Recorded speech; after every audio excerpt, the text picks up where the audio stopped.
సినిమాలు ఉంటారు చూడు, కొత్త బట్టలు వేసుకొని పెళ్లి చూపులకు పోతే మూడవడి ఆగమాగం అవుతుంటది. అదే నిజ జీవితంలో అయితే ఎట్లుంటా చెప్పుకుంటారు, మస్తు నాముష అనిపిస్తుంది కదా. అవును, యోగులకైనా అట్లానే అనిపిస్తుంది. ఇట్లా బురద రాకుండా నలుగురు ముంగట జారి పడ్డాయి ఎట్లుంటాయి.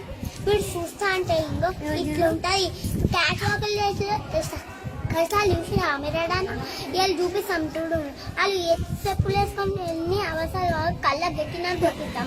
అందరు ఏమనుకుంటారు, అబ్బా ఏం షోకులు పడుతుంది చూడండి అనుకుంటారు. ఈయన బొమ్మల్లో కూడా పూనం పిల్లనే టైం అట్లా పిల్లినట్టు నడుచుకుంటా ఎంత తిప్పలు పడుతుంది, ఎంత తిప్పలు పడుతుంది.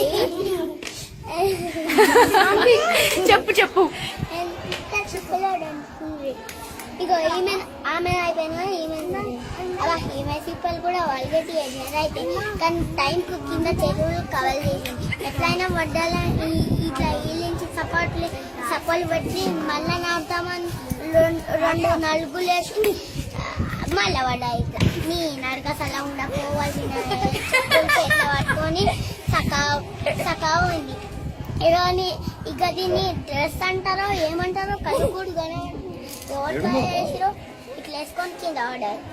వాళ్ళ పిల్లకన్నా తెలుగు ఉండాలి కదా, ఇట్లాంటి సామాన్లు వేసుకొని ఏడాది వస్తాను.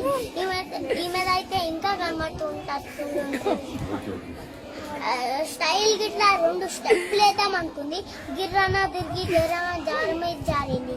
ఇక ఈ మొగన నాకేం తెలియనట్టే వచ్చిపోతున్నా.